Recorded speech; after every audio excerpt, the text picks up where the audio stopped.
У меня 4 мужья. Они братья, и их мама любит их одинаково. Все братья родились в пятницу. Их мама была очень счастливая, когда они родились, потому что, раньше, она была очень одинокая, и она никогда не улыбалась. Мои 4 мужья живут в точке Божьей коровки, потому что они любят эту Божью коровку. Все мои мужья работают в одной компании. Мой первый муж любит читать книги. Книги Божьей коровки умеют летать, но они ленивые. Поэтому, едут автобусом. Автобус книг «Большая гусеница». Водитель автобуса бабочка. Гусеничный автобус превратится в эту бабочку. Но он еще не знает это. Водитель из будущего, и он путешествовал во времени для того, чтобы найти работу. Работу, которую он нашел, вождение для себя из прошлого. Бабочка плохой водитель. Она не видела пешеходов, поэтому они умирали. Однако, она любит свою роботу. Один день, бабочка водила автобус, упал в раковине ее босс, поэтому никого уволить ее. Она никогда не будет уволена. Маминая книга была очень грустная, когда она узнала, что некоторые ее малыши утопились в раковине. Она сидела на словарном пылесосе, который дает ей слова. Словарный пылесос есть слова, которые он находит в поле. Он находит сотни слов каждый день. Все слова вкусные. Гусеничный автобус путешествовал по пути к миру, чтобы посетить маминую книгу. Бабочный автобус-водитель извинился маминой книге за ее плохое вождение. С новыми словами, маминая книга создала книги, которые могли плавать. Рыбная книга плавала в раковине с моим первым мужем. Его братья еще не могли плавать, и так они не завтракали с их братом в раковине. Пока он правил, он читал рыбную книгу. Из книги, он бы учил, что его имя Иван и имен братьев, Боб, Стен, Иван 2. Книга сказала, что они хорошо люди, но они должны учиться плавать, чтобы найти русалок в раковине. В воде раковины есть много слов из книг, которые умерли. Если пьет слова, говорит еще. Иван говорил много. Он даже говорил, когда он спал, потому что он был всегда питьевое слово. Он заплатил его врача с ложкой, которая могла найти забытую еду. Иван забыл его завтрак, который лежал на своей голове, а эта ложка нашла этот завтрак. Врач Ивана кушал завтрак из головы Ивана, и он сказал ему, что он заражен бешенством. Врач посоветовал Ивана соблюдать постельный режим 3 дня. Итак, Иван соблюл постельный режим 3 дня. Это время, постель Ивана завоевала все. Постель съела стол и переварила его. Потом, стол был мокрый, грязный и грустный. Одна из его ног пропала. Иван извинился перед столом, но стол уже плакал. Рука Ивана вышла замуж за тыквы, чтобы радовать стол. Будильник Ивана пробудил Ивана с кебабом, утром. Кебаб включил 6, 7 и 3. Ивану нравились номера, потому что он был иногда математик. Иван еще был заражен бешенством, но он хотел посетить сад, чтобы посещать свою подружку. Ее зовут Иванка, и она была мастер шахмат. Она играла в шахматы каждый день, и учила шахматные часы играть в шахматы тоже. Шахматы доска была большим пауком, который ходил по паутине кирпичей. Зуб был смученный, и думал, что кирпичи тоже был зубами. Поэтому, он чистил их. Иван хорошо играет в шахматы, потому что его подружка научила его. Иван научился играть в шахматы, потому что Иванка давала уроки шахмат бесплатно, и она также была самой красивой женщиной. В шахматах есть король, ферзь, ладья и пешка, но любимая фигура Ивана была Иванка. Иван сказал своей подружке привет. Иванка сказала, рада тебя видеть. Иван спросил, как сад? Она ответила, я сажала деревья и кустарники. Уже они цвели. Иван спросил, хорошо. И как дело? Она ответила, радость моя не имеет минуту покоя. Поют птицы бесконечно. Скоро придет весна. Уже есть цветки. И кричащие детки. Их крики — музыка для моих ушей. Мне нравятся крики друзей. Иван сказал, хорошо, мне тоже. Иван смотрел на сад и видел деревья и кустарники, которые имели цветки и фрукты. Иванка сказала, что пешки из грибов, которых производили их. Мицелием этого гриба касается корни деревьев, позволять их делиться друг с другом. Когда один из имеет лучшие питательные вещества, это растение дает другу. Белки извлекали пигмент из корольных фруктов. Иван сказал белке, привет. Белка сказала, рад тебя видеть. Иван спросил, как дела? Белка ответила. Красивые пешки. С нами ели орешки. Танец ладей. Внушил лошадей. Прогулка ферзей. Была с энергией. Чтобы посетить короля. Тебе нужный пароль. Иван сказал, хорошо. Вы знаете много о шахматах, и вы едите много орешки. Те орешки вкусные. Все белки сказали, да. В то же время.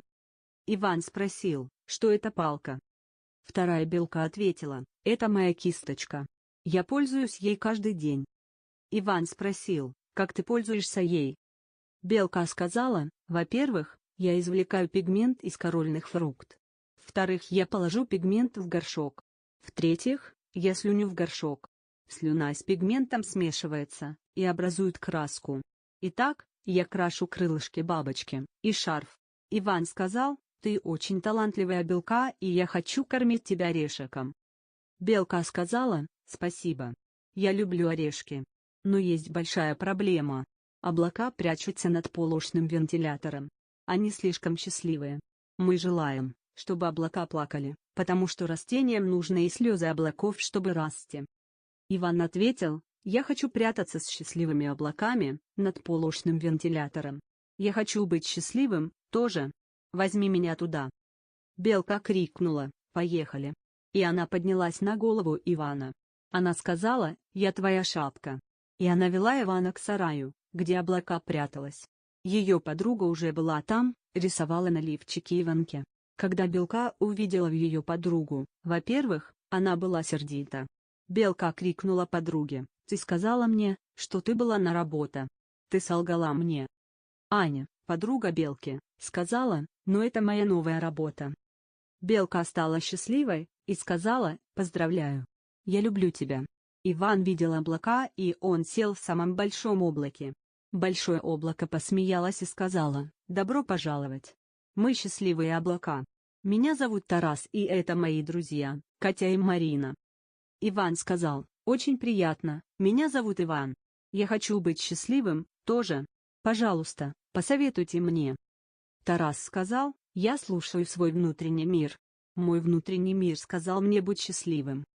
Иван спросил, почему он так сказал. Другое облако, Катя, сказала, добро пожаловать, Иван. Меня зовут Катя. Это чайная вечеринка. Возьми-то чай. И оно дало Ивану чай. Иван попробовал чай. Он сказал, я думаю, что это величайший чай, которого когда-либо рождали. Катя сказала, я согласна. Поэтому эта чайная вечеринка бесконечная. Этот чай сделан из радуг, и он бесплатный и очень вкусный. Самый вкусный. Иван сказал, но мои проблемы настоящие. Нельзя спускать настоящие проблемы с твоим воображаемым туалетом. Белка сказала, я согласна. У меня настоящие растения умирают, и я стану тревожная, что недостаточно остаются живые их. Нам нужны фрукты, чтобы сделать краску для шахматных фигур. Без краски я бы не смогла рисовать крылышки бабочки. Без краши крылышек бабочка не смогла бы найти мужа, чтобы рожать много малышей. Она бы была очень грустная. Речь белки заставила Марину рассмеяться. Марина сказала, это смешное. Белка сказала, почему? Я думаю, что это грустное. Марина описала, бабочка улыбается мне, потому что она не знает, что я скушала всех ее деток. Если бы она знала, она бы избила меня. Ее детки летают в моем животе. Поэтому я больше не одинока. Итак, когда бабочка выпустили из тюрьмы, она не смогла найти их. Белка сказала, как ужасно. Бабочка моя лучшая подруга, и я не хочу, что она была грустной. Марина продолжала объяснять, вот почему она устала быть взаперти. Каждый раз ее детей съедают. Белка была сердита, и она сказала, это противно. Марина рассмеялась так громко, что начала рыгать бабочкам, которых она кушала. Иван увидел одну из бабочек. Она была бабочкой-скрипкой, и ее сестра была ее смычком. Вместе сыграли грустные песни Ашера, которые заставили Марину рассмеяться. Белка была еще более сердита. Она сказала, ладно, давай отсюда. Серьезно, я больше не могу это терпеть. Иван и Белка ушли с потолочного вентилятора и спустился по лестнице, но лестница танцевала, поэтому Иван упал на ковер. Ковер крикнул: «Блядь!» Лестница извинила: «Моя вина. Я всегда танцую, когда играет Ашер.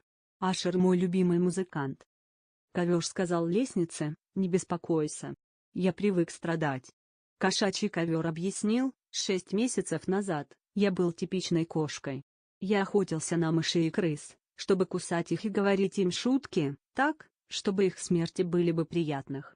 Я бродил по улицам, чтобы петь птицам о том, какие они вкусные. Они пели мне тоже, соглашаясь, все было идеально, но в субботе я проснулся и нашел каштан в моей подушке. Я был голоден, поэтому я съел каштан. К сожалению, этот каштан был ядовитым. Сейчас, после я съел каштан, у меня атаксия, и я не могу двигать ногами. Ужас.